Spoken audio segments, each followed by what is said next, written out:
करने लग गई। मैरी ने उसे एक राइटर ने अपने बच्चों का ख्याल रखने के लिए एक नैनी को हायर किया, पर ये नैनी हस्बैंड और वाइफ के बीच में एक दरार बन जाती है। हेलो फ्रेंड्स, आज मैं आपको डेडली इल्यूजन्स ये 2021 की एक thriller mystery Hollywood movie explain करने वाला हूँ। इस मूवी में अलग अलग ट्विस्ट एंड टर्न्स आते हैं, तो इसे अंत तक जरूर देखिएगा।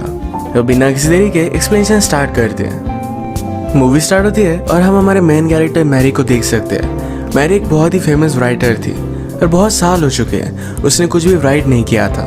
वो अपनी फैमिली को टाइम देना चाहती थी। इसमें उसका हस्बैंड, एक बेटा और एक बेटी है।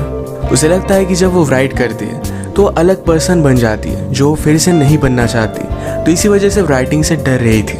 पर एक दिन उसके पब्लिशिंग हाउस से कुछ लोग उसे मिलने के लिए आए। कुछ अलग बहाना बनाकर उन्होंने मीटिंग फीस की थी, पर मीटिंग में उसे कहते हैं तुम्हें हमारे लिए और एक बुक लिखनी है। उन्होंने उसे इसकी ऑफर दी, पर मैरी इस ऑफर को देखती भी नहीं। वो इन पर गुस्सा हो गई और वहाँ से चली जाती है। जाते जाते पब्लिशिंग कंपनी के लिए काम करने वाली लेडी उसे कह कर गई, ये जो सारी चीज़ें हैं ये हमारी वजह से तुम्हें मिली, तुम शायद तुम्हारे स्ट्रगल्स भूल रही हो। मैरी उस पर भी गुस्सा हो गई, पर इस बात को इग्नोर कर देती है।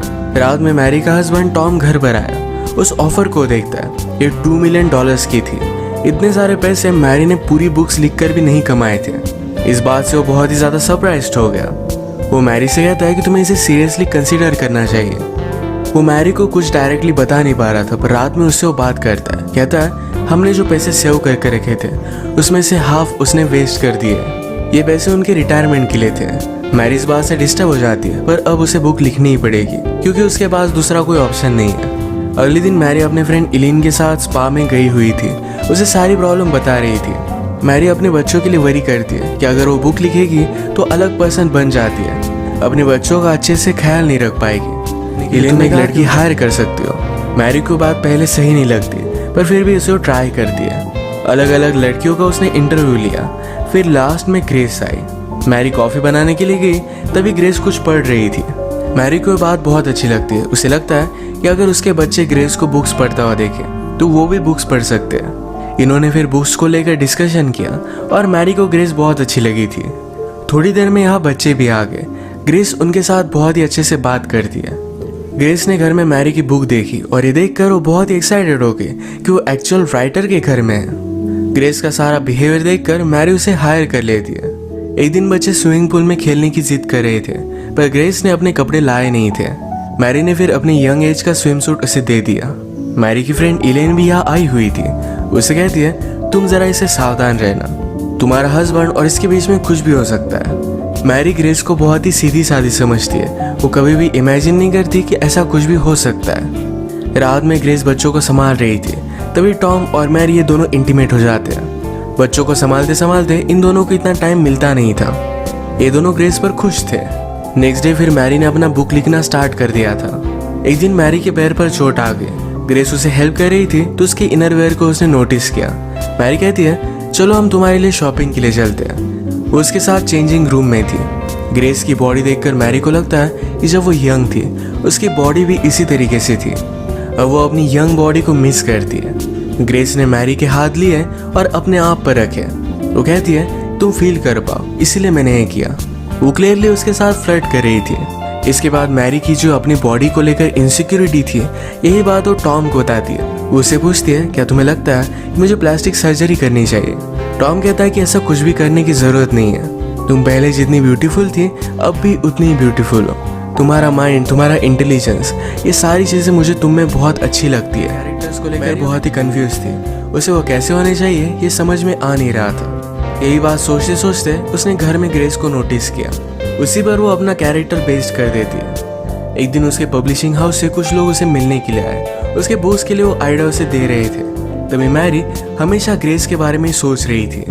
अगले दिन मैरी अपने फ्रेंड इलीन के साथ बात करती है। कहती है ग्रेस को मैं पहले बहुत ही अलग समझती थी, पर अचानक से वो उससे बहुत ही ज़्यादा अट्रैक्टेड होने लग चुकी है। पहले उसे ऐसा कुछ भी नहीं लगता था। इलीन ने उसे कहा कि ये जो तुम्हें एनर्जी महसूस हो रही है ये तुम अपनी राइटिंग में यूज़ कर सकते हो। मैरी और टॉम एक ग्रेस से बहुत ही खुश थे तो उसे फुल टाइम अब रख लेते हैं। एक रात ये दोनों एक पार्टी पर गए। इलीन का हस्बैंड मैरी से कहता है तुम्हारी 4th बुक बहुत ही अच्छी थी, तुम्हें उस तरीके से फिर से राइट करना चाहिए। मैरी कहती है जब मैंने उस बुक को लिखा था तो मेरी लाइफ में मैं बहुत ही डार्क प्लेस पे थी। वो फिर से उस प्लेस पर नहीं जाना चाहती। एलिन का हस्बैंड कहता है शायद वही डार्कनेस एक राइटर को आर्टिस्ट बनाता है। अगले दिन मैरी अपने स्विमिंग पूल के पास हैंग आउट कर रही थी। वो ग्रेस को उसे मसाज करने के लिए कहती है। उसे बहुत अच्छा लगा तो स्विमिंग पूल में कूद गई। उसने ग्रेस को भी अपने पास आने के लिए कहा। ये दोनों एंजॉय कर रहे थे। बाहर आने के बाद दोनों ड्रंक हो जाते हैं। ग्रेस मैरी से कहती है कि कभी भी मैंने लाइफ में इसे फैमिली की तरह फील नहीं किया था। आपके साथ मुझे बहुत अच्छा लगता है। मैरी भी उसे सहारा देती है, कहती है तुम्हारी वजह से मैं कुछ लिख पाई। इसके बाद मैरी जब उठी तो ग्रेस उसके साथ सोई हुई थी। उसे लगता है कि दोनों इंटीमेट हो गए। मैरी पहले जब भी राइट करती थी तो क्या रियल क्या नहीं इसके बारे में डिस्टिंग्विश नहीं कर पाती, तो उसे पता नहीं कि वो ग्रेस के साथ इंटीमेट हुई भी या नहीं। नेक्स्ट डे ये सब मैरी के बच्चों का प्ले देखने के लिए गए। यहाँ पर मैरी ने ग्रेस से बात की। उसे कहती है कल जो भी हुआ ये फिर से नहीं होना चाहिए, हम इसके बारे में बात भी नहीं करेंगे। ग्रेस कहती है कि कल कुछ भी नहीं हुआ। मैरी को लगता है कि ग्रेस उसके पास मैरी अब भी ग्रेस को अपने दिमाग से निकाल नहीं पा रही थी। एक दिन वो बात लेते हुए इमेजिन करती है कि ग्रेस उसके पास आए, उसे प्लीज कर रही है। मैरी का बुक का काम और भी ज्यादा बढ़ चुका था। उसे बच्चे डिस्टर्ब ना करे, इसलिए टॉम बच्चों और ग्रेस को लेकर लंच के लिए बाहर आ गया। ये बात एलिन नोटिस करती है। उसे लगता है कि शायद टॉम और ग्रेस के बीच में कुछ अफेयर है। टॉम को आज लंच करते हुए ग्रेस बहुत ही अलग लगती है। वो हमेशा शर्मीली होती है पर आज बहुत ही ज्यादा कॉन्फिडेंट है। वो जानबूझकर टॉम को रिझाने की कोशिश कर रही थी और यह भी वर्क कर रहा था। वो उसे कहता है कि आज तुम बहुत ही अलग लग रही हो, एक ग्रोन वुमन की तरह। फाइनली मैरी ने अपनी बुक कंप्लीट कर ली थी। इसे सेलिब्रेट करने के लिए वो ग्रेस को अपने साथ एक लेक पर लेकर जाती है। यहाँ पर वो ड्रिंक वगैरह कर सेलिब्रेट करते हैं। ग्रेस मैरी को किस करने लगी। मैरी ने उसे रोक लिया। वो कहती है ये सब करना बहुत गलत है। मैं जब तुम्हें देखती हूँ तो अपने आप को पाती हूँ, तुम बहुत परफेक्ट हो, पर हम ये सब नहीं कर सकते। जब वो घर जाने के लिए फिर से अपने बाइसिकल के पास आए तो किसी ने टायर को पंचर कर दिया था। रात में लेट घर पर पहुंचते तो एलिन और टॉम बात कर रहे थे। मैरी ने उसे पूछा कि तुम यहाँ क्यों हो। एलिन कहती है कि मुझे लगता है कि टॉम और ग्रेस के बीच में अफेयर चल रहा है, इसी के बारे में बात करने के लिए मैं आई हुई थी। मैरी ने पहले भी एलिन और टॉम को एक साथ देखा था, तो इस वजह से वो एलिन पर ही शक करने लग जाती है। एलिन भी इस बात पर गुस्सा होगी। उसे कहती है तुम मेरी बेस्ट फ्रेंड हो, तुम्हारे साथ में ऐसा कभी भी नहीं कर सकती।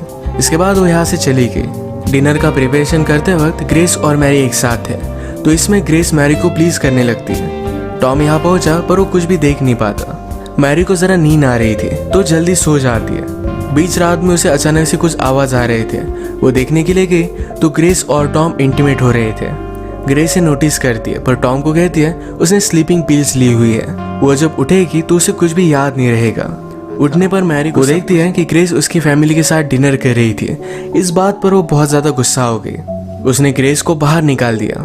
रात में वो टॉम से फाइट करती, कहती है मैंने इस फैमिली के लिए सब कुछ सैक्रिफाइस कर दिया, मेरे करियर को भी छोड़ दिया, और मुझे इसके बदले में क्या मिला? तुम मुझ पर चीट कर रहे हो। टॉम कहता है कि ऐसा कुछ भी नहीं हुआ था, ये सिर्फ तुम्हारा एक सपना था। अगले दिन मैरी ने ग्रेस को जिस एजेंसी से अपॉइंट किया था वहां पर कॉल लगाया। वहां से उसे पता चलता है कि उनके एजेंसी में ग्रेस नाम की कोई भी लड़की काम नहीं करती। मैरी बहुत ही ज्यादा सस्पिशियस हो गई। अब ग्रेस के बारे में और भी इंफॉर्मेशन निकालने के लिए निकल पड़ती है। ग्रेस जो बुक पढ़ रही थी उसी बुक की इंक्वायरी उसने लाइब्रेरी में की। इस बुक को किसी और ने पढ़ने के लिए नहीं लिया था, पर मैरी को अब ग्रेस का रियल नेम पता चल गया।